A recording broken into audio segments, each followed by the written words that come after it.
اعوذ باللہ من الشیطان الرجیم بسم اللہ الرحمن الرحیم وآتینا موسیٰ الکتاب وجعلناہ ھدی لبنی اسرائیل الا تتخذوا من دونی وکیلا ذریۃ من حملنا مع نوح انہ کان عبدا شکورا وقضینا الی بنی اسرائیل فی الکتاب لتفسدن فی الارض مرتین ولتعلن علوا کبیرا۔ یہ سورۃ بنی اسرائیل کی پہلی آیت آقا علیہ الصلوۃ والسلام کے معراج کے حوالے سے بیان کیا گیا تھا کہ اللہ تعالیٰ نے اپنے محبوب کو معراج کروایا اور طرح طرح کی نشانیاں دکھائیں۔ تو اب بنی اسرائیل کی دوسری آیت کے اندر اللہ تعالیٰ نے ارشاد فرمایا کہ آتینا موسیٰ الکتاب، ہم نے موسیٰ علیہ السلام کو بھی کتاب عطا فرمائی۔ دیکھیں آقا علیہ الصلوۃ والسلام کے معراج کے بعد ہی موسیٰ علیہ الصلوۃ والسلام کا ذکر ہو رہا ہے۔ اس آیت کا پچھلی آیت سے مطلب یہ ہے کہ جیسے آقا علیہ الصلوۃ والسلام معراج کی رات احکامات لے کر آئے تو فرمایا کہ صرف آقا علیہ الصلوۃ والسلام آسمان سے نہیں لے کے آئے ہیں بلکہ موسیٰ علیہ الصلوۃ والسلام اس سے پہلے اللہ تعالیٰ کی کتاب لے کے آ چکے ہیں۔ کس لیے؟ میں جس طرح لوگوں کی ہدایت کے لیے حضور علیہ الصلوۃ والسلام نے دین کو بیان کیا ہے، فرمایا اس سے پہلے موسیٰ علیہ السلام نے لوگوں کی ہدایت کے لیے پہلے تورات بیان فرمائی ہے۔ تو اللہ تعالیٰ نے ارشاد فرمایا وآتینا موسیٰ الکتاب، ہم نے موسیٰ علیہ السلام کو بھی کتاب عطا فرمائی۔ کون سی؟ تورات شریف۔ وجعلنا ھدی لبنی اسرائیل، اور ہم نے اسے بنی اسرائیل کے لیے ہدایت بنا کر بھیجا، کتاب کو یا موسیٰ علیہ السلام کو، دونوں، کیونکہ اللہ کا نبی بھی ہدایت دینے والا ہوتا ہے اور اللہ کی کتاب بھی ہدایت دینے والی۔ کریم آقا علیہ الصلوۃ والسلام نے ارشاد فرمایا کہ میں تمہیں دو چیزیں چھوڑ کے دے کے جا رہا ہوں۔ کون کون سی؟ فرمایا ایک قرآن اور دوسرا حضور نے ارشاد فرمایا میری اہل بیت، یعنی ان دونوں کو اکٹھا رکھنا، دونوں سے پیار کرنا، دونوں کے راستے پر بتائے ہوئے طریقے پر چلو گے تو اللہ تعالیٰ تمہیں ہدایت عطا فرما دے گا۔ ٹھیک ہے، تو اللہ تعالیٰ نے ارشاد فرمایا کہ ہم نے بنی اسرائیل کی ہدایت کے لیے نبی بھی عطا فرمایا یا کتاب عطا فرمائی۔ تو ہوا کیا؟ اللہ تتخذوا من دونی وکیلا، اللہ تعالیٰ نے ارشاد فرمایا میرے سوا کسی کو اپنا کارساز نہ سمجھنا۔ مطلب کیا ہے کہ میرے سوا کسی کو اپنا معبود نہ بنانا، کسی کو کام کی امید نہ رکھنا کہ جناب فلاں بندہ ہوگا تو میرا کام ہوگا، فلاں ہوگا تو میرا کام ہوگا۔ فرمایا نہ، یہ یاد رکھنا، فرمایا کہ جتنی بھی امیدیں تمہاری ہو سکتی ہیں صرف اور صرف رب کے ساتھ رکھنا، اس کے علاوہ کسی سے امید رکھنے کی ضرورت نہیں ہے۔ تو آگے اللہ تعالیٰ نے بڑی بات ارشاد فرمائی، فرمایا ذریۃ من حملنا مع نوح، میں وہ لوگوں جس کو ہم نے نوح علیہ الصلوۃ والسلام کے ساتھ کشتی کے اندر جن کی نسلوں کو ہم نے بچا کے رکھا تھا۔ مطلب کیا ہے کہ آج دنیا کے اندر جتنے بھی انسان موجود ہیں یہ سارے کے سارے وہ ہیں جو نوح علیہ الصلوۃ والسلام کی کشتی کے اندر جو لوگ 80 موجود تھے اور انہی کی نسل پر چلی ہے۔ تو پھر اللہ تعالیٰ نے دنیا کے اندر جتنے بھی انسان پھیلائے ہیں وہ انہی کی نسل سے چل کے آئے ہیں۔ بعد ایک روایت کے اندر تو یہ بھی ملتا ہے کہ جو 80 لوگ جو کشتی کے اندر سوار تھے یہ انہی کی نسل سے نہیں چلے بلکہ وہ 77 بندے جتنے تھے وہ تو سارے کے سارے فوت ہو گئے تھے، ان کی نسل بھی آگے نہیں چلی۔ پھر دنیا کے اندر صرف حام، سام، یافس، یہ 3 بیٹے تھے نوح علیہ الصلوۃ والسلام کے۔ دنیا کے اندر جتنے بھی لوگ اس وقت موجود ہیں روئے زمین پر، چاہے کوئی حبشی ہیں، افریقی ہیں، چائنی ہیں، جاپانی ہیں، برے صغیر کے لوگ ہیں، دنیا کے اندر جتنے بھی انسان موجود ہیں یہ حام، سام اور یافس کی اولاد ہے۔ حتیٰ کہ یاجوج اور ماجوج جو ہے یہ بھی انہی کی اولاد میں سے ہیں۔ ٹھیک ہے، یعنی دنیا صرف ان 3 کی اولاد سے جو ہے وہ پھیلی ہے، اور یہ تینوں جو ہے حضرت نوح علیہ الصلوۃ والسلام کے بیٹے ہیں۔ ٹھیک ہے، اس لیے حضرت نوح علیہ الصلوۃ والسلام کو ثانی آدم کہا جاتا ہے، یعنی دوسرا آدم۔ یعنی آدم علیہ السلام سے جو نسل چلی تھی وہ تو طوفان نوح کے ساتھ ختم ہو گئی تھی، پھر صرف یہی بچے تھے پوری روئے زمین پر جو کشتی پہ سوار ہو گئے تھے۔ ٹھیک ہے، باقی روئے زمین پہ کوئی بندہ بھی نہیں بچا تھا۔ نوح علیہ الصلوۃ والسلام کی جو نسل تھی وہ طوفان نوح کے ساتھ ہی، آدم علیہ الصلوۃ والسلام کی جو نسل تھی وہ طوفان نوح کے ساتھ ہی ختم ہو گئی۔ صرف اتنے لوگ بچے تھے نسل آدم میں سے جو کشتی پر سوار تھے۔ پھر اس میں سے بھی سارے کے سارے پھر جب خشکی پر آئے تو پھر یہ سارے فوت ہو گئے۔ تو آگے جو نسل چلی وہ پھر ان تینوں سے چلی، حام، سام اور یافس وغیرہ سے۔ تو اللہ تعالیٰ نے اسی بات کی طرف اشارہ کیا، فرمایا ذریۃ من حملنا مع نوح، فرمایا لوگوں ان لوگوں کی اولاد ہو جن کو ہم نے کشتی میں سوار کیا تھا۔ یعنی تم یہ تو دیکھو کہ اگر رب چاہتا تو آج تمہارا وجود بھی نہ ہوتا۔ فرمایا ذرا شکر تو کر کے دیکھو، غور تو کر کے دیکھو، تم تو وہ ہو جن کے بڑے جو ہے وہ کشتی پر بیٹھ کر جنہوں نے اپنی جان بچائی، تو ہم نے انہی کی نسل سے جو ہے وہ آج تک انسانوں کو چلاتے چلاتے چلاتے چلاتے تم تک بات پہنچا دی ہے. ٹھیک ہے. اور پھر آگے اللہ تعالیٰ نے کیا ارشاد فرمایا، کیونکہ نوح علیہ السلام کی بات آ رہی ہے، تو فرمایا انہ کان عبدا شکورا، فرمایا میرا جو نوح تھا وہ تو شکر گزار بندہ تھا. میرا نوح کون تھا؟ شکر گزار بندہ تھا. آقا علیہ الصلوۃ والسلام حدیث پاک کے اندر آتا ہے کہ نوح علیہ الصلوۃ والسلام کیسے شکر گزار تھے. میں جب وہ روٹی کا لقمہ بھی کھاتے تو پہلے شکر کرتے، پانی پیتے پھر شکر کرتے، کپڑا پہنتے پھر شکر کرتے، بیٹھتے پھر شکر کرتے، کھڑے ہو جاتے پھر شکر کرتے. یعنی ان کا ہر لمحہ شکر کے اندر گزرتا. حتیٰ کہ آپ اندازہ کریں کہ یہ روایت بھی ملتی ہے کہ نوح علیہ الصلوۃ والسلام نے جو 900 سال جو تبلیغ کی ہے، فرماتے ہیں کہ ایک دن بھی ایسا نہیں تھا کہ جس میں نوح علیہ الصلوۃ والسلام خیر خیریت سے گھر پہنچے ہوں. کبھی بازو کے پر تکلیف، کبھی سر پر تکلیف، کبھی ٹانگوں پر تکلیف، کبھی پاؤں پر تکلیف، یعنی کوئی نہ کوئی آپ کو تکلیف دی جاتی رہی روز 900 سال تک. لیکن شکر کا عالم کیا ہے؟ میں ہر لمحے روٹی چھاونے آئی تو شکر الحمدللہ، پانی پی رہا شکر الحمدللہ، نیا کپڑا پہنا شکر الحمدللہ، پرانا پہنا پھر بھی شکر الحمدللہ. ٹھیک ہے. تو اللہ تعالیٰ کو یہ ادا بڑی پسند آئی ہے کہ یار میرے نوح کے جیسے بھی حالات ہیں، ٹھیک ہے، پھر بھی ہر وقت اللہ شکر الحمدللہ چل رہا ہے. آج دیکھیں نا، اب بھی یہ بات موجود ہے کہ جب بھی لوگوں سے پوچھا جا رہا ہے کہ جی کیا حال ہوگا تو شکر الحمدللہ، چاہے روٹی کھائی ہے یا نہیں کھائی ہے، حالات جیسے بھی ہیں. ٹھیک ہے. اب دیکھیں نا قربانی کا موسم آ چکا ہے، پتہ نہیں کئی لوگوں کی خواہش ہوتی ہے کہ یار ہم قربانی کریں. ٹھیک ہے جی. لیکن جب ان سے پوچھتے ہیں جی ہاں جی سناؤ کیا حال ہے، کہتے ہیں جی شکر الحمدللہ. ٹھیک ہے. نئے کپڑے پہنے ہیں کہ نہیں پہنے ہیں، پرانے پر کہتے ہیں ہاں جی کیا حال ہے، کہتے ہیں شکر الحمدللہ. تو یہ لوگ ہیں. ٹھیک ہے. رب کو اس ادا کو یہ ادا بڑی پسند ہے. میں یہ ادا جو ہے نا یہ میرے نوح کی ادا ہے. ٹھیک ہے. ہر وقت ہر لمحہ ہر وقت جناب اللہ لگے رہنا کہ شکر الحمدللہ جی، شکر الحمدللہ جی. ٹھیک ہے.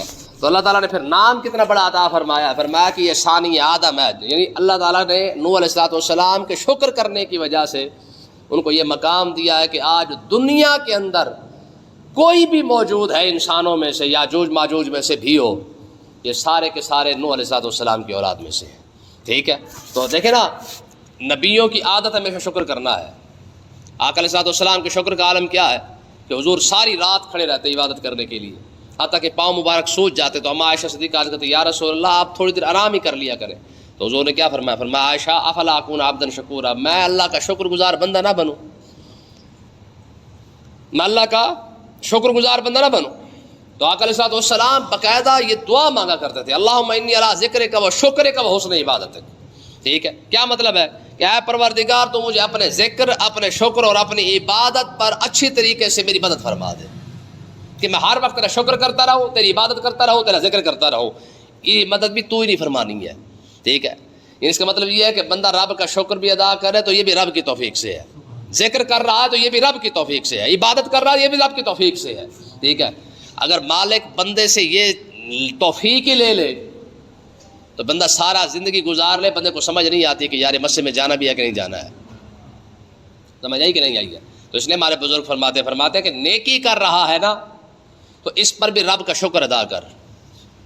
نیکی کر رہا ہے نا اس پر بھی کیا کر؟ شکر ادا کر. وجہ کیا ہے؟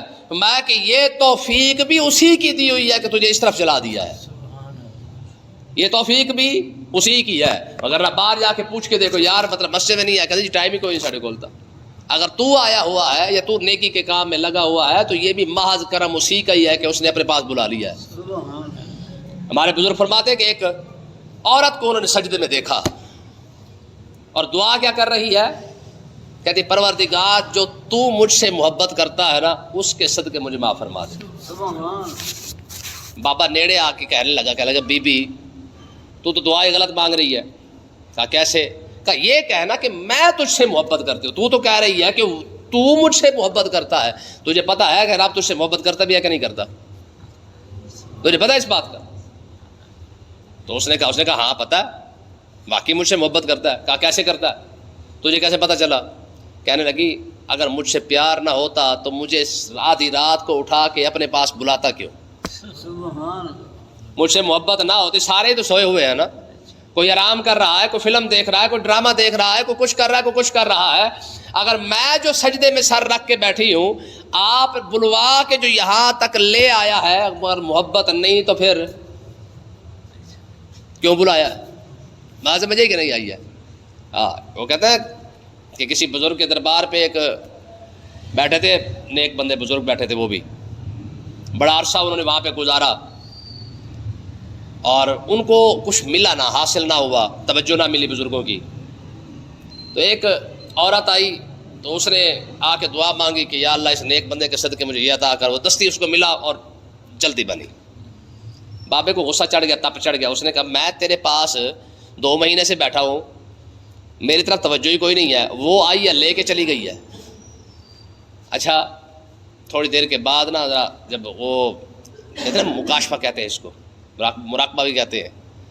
جب بابا جب مراقبے کے اندر گئے نا تو بزرگوں نے آ کے فرمایا یار بات یہ ہے، وہ پسند ہی نہیں تھی، آئی ہے لے کے چلی گئی ہے، تو پسند ہے، تو یہاں بیٹھا رہتا ہے تو تیری باتیں سنتا رہتا ہو، اگر تجھے دے دیتا تو بھی تو چلا جاتا، اگر تجھے دے دیتا تو تو بھی تو چلا جاتا نا. تو میں نے تو تجھے اپنے پاس اس لیے بٹھا رکھا ہے کہ چل تو پسند ہے اس لیے. دیکھیں یہ اصول ہے. بعض اوقات ہمیں لگتا ہے نا یار ہماری دعا نہیں قبول ہو رہی، منگی جا رہے، تھکی گئے مانگ مانگ کے، رب سنتا ہی نہیں ہے. ہو سکتا ہے رب کو تیرا مانگنا ہی پسند آ رہا ہو. پھر دیکھیں نا جی، جس کی آواز پسند نہ ہونا تو بندہ اسے جان چھڑواتا ہے کہ چل نکل جان چھوڑ. ہوتا کہ نہیں ہوتا؟ بعض اوقات پھینگا سا فقیر آ جائے نا مانگنے لگ جائے، وہ اتنی گندی آواز نکالتا ہے، بندہ کہ دستی دیو یار جان چھڑاؤ اس سے. بعض اوقات مانگنے والا اچھا اس انداز سے مانگتا ہے کہ بندہ تھوڑی دیر رک جاتا ہے کہ یار چل بات تو صحیح کر رہا ہے نا. ٹھیک ہے. آقا علیہ الصلوۃ والسلام ایک گھر تشریف لے کے گئے، حضور نے باہر سے کھڑے ہو کے فرمایا السلام علیکم.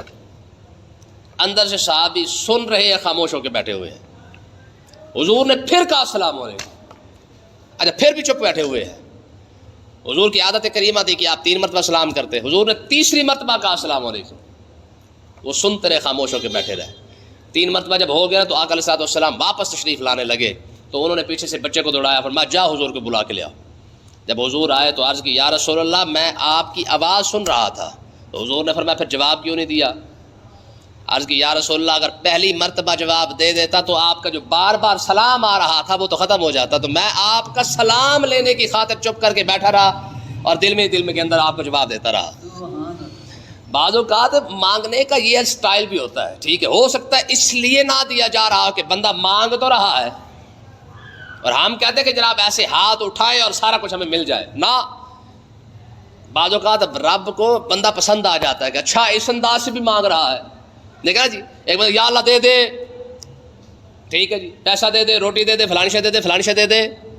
ایک بندہ کہتا ہے ربنا آتنا فی الدنیا اللہم صلی علی سیدنا. یہ کتنی خوبصورتی پیدا ہو جاتی ہے نا. ٹھیک ہے جی. ایک بندہ اس کو واسطے دے دے کے کہتا ہے کہ تجھے رحیم ہونے کا واسطہ، غفار ہونے کا واسطہ، کریم ہونے کا واسطہ. ہو سکتا ہے کہ تیرے یہ الفاظ اسے اتنے پسند آ رہے ہوں کہ جلدی دے دیا تو ختم کر دے گا. 10 دن اگر یا کریم رحیم کہہ تو رہا ہے نا. بات سمجھ آئی کہ نہیں آئی ہے؟ تو اللہ تعالیٰ نے ارشاد فرمایا کہ یہ میرا نوح ہے نا، نوح وہ شکر گزار بندہ ہے. اور میں صرف میرا نوح شکر گزار بندہ نہیں، میرا محبوب شکر گزار بندہ ہے. اور حضور اتنے شکر گزار ہونے کے باوجود بھی دعا کیا مانگتے؟ اللہم انی علی ذکر کا، پروردگار مجھے اپنے ذکر کے اندر میری مدد بھی فرما. کبھی دعائیں مانگی ایسی ہم نے؟ ہماری دعا کیا ہوتی؟ یا اللہ پیسے دے دے، روٹی دے دے، صحت دے دے. ہم اس سے آگے نکلتے ہی کوئی نہیں ہے. ہمارے پاس ٹوٹل یہ 3 دعائیں ہیں. ٹھیک ہے جی. کیا؟ پیسہ، صحت، دولت، چکر، مکان شکان، گڈی شڈی اور اپنا فارغ. لیکن دیکھیں ذرا نبی کیا دعا مانگ رہا ہے؟ کہتا ہے میرے مالک مجھے اپنے ذکر کے اندر جب میں تیرا ذکر کرنے لگا میری مدد کرنا شروع کر دے. کیا مطلب ہے؟ کہ مجھے تیرے ذکر کے اندر مزہ آنا شروع ہو جائے، لذت آنے شروع ہو جائے. جب ذکر کے لذت آتی ہے نا تو موسیٰ علیہ السلام کے الفاظ ہے نا، کیا تھا؟ صرف سنا ہی تو تھا نا کہ وہ بولتا کیسے ہے. کہا کہا پروردگار رب ارنی انظر الیک. اگر اتنا خوبصورت بولتا ہے تو سامنے بھی تو آنا. ٹھیک ہے. ہاں، لذت کا مزہ یہ ہوتا ہے. فرمایا اللہم انی علی ذکر کا، مالک مجھے اپنے ذکر کے اندر میری مدد فرما. و شکر کا، ٹھیک ہے، اپنے شکر کے اندر بھی میری مدد کر. کیا مطلب ہے؟ کہ جب میں نیا کپڑا پہنوں، روٹی کھانے لگوں، پانی پینے لگوں، نئی سواری پہ بیٹھ جاؤں، جب 4 پیسے آ جائے، جب میں تیرا شکر کرنے میں سستی کروں تو میری مدد بھی تو ہی فرما. ٹھیک ہے. حسن عبادت ہے، جب میں تیری عبادت کرنے لگوں تو میری مدد بھی تو ہی فرما. ایسا ہوتا ہے کہ قیام کے اندر کھڑا ہوتا ہوں خیال کہیں اور چلا جاتا ہے، رکوع میں ہوتا ہوں خیال کہیں اور چلا جاتا ہے. تو مدد کرے گا تو مزہ آئے گا. ٹھیک ہے. تو اللہ تعالیٰ نے ارشاد فرمایا کہ ہمیشہ رب کے جو نیک لوگ ہیں ان کی عادت کریمہ یہی ہوتی ہے کہ ہمیشہ شکر کرتے رہتے ہیں. ٹھیک ہے جی. اور قرآن مجید ہے نا فرمایا ان شکرتم لازیدنکم، فرمایا کہ تم شکر کر کے دیکھو میں تمہیں اور زیادہ عطا فرما دوں گا. اور لازیدنکم کے الفاظ کا پتہ ہے معنی کیا ہے؟ اس کا مطلب ہے کہ ضرور ضرور تمہیں عطا فرماؤں گا. ایک ہوتا ہے عطا کر دوں گا، ٹھیک ہو گیا بھائی، ایک لفظ جب تاکید لگ جائے، سختی ہو جائے کہ نہیں ضرور ہی دوں گا، تو پھر بندہ شکر نہ کرے تو پھر ملے گا کیسے؟ اللہ تعالیٰ نے جب یہاں پہ تاکید ہی فرما دی، فرمایا تو شکر کر کے دیکھ لازیدنکم، زیادہ سے زیادہ عطا فرما دوں گا. تو یہ نسخہ ہے کہ اگر کوئی شخص چاہتا ہے نا کہ اس کی صحت میں، اس کی عزت میں، اس کے جان میں، اس کے مال میں، اس کی اولاد میں برکت بڑھ جائے، عمر میں برکت آ جائے، میں جیسے جیسے شکر کرتا جائے گا رب اتنا ہی زیادہ اسی چیز کے اندر اضافہ فرماتا جائے گا. یہ اس کا وعدہ ہے. اللہ پاک سمجھنے کی توفیق عطا فرمائے.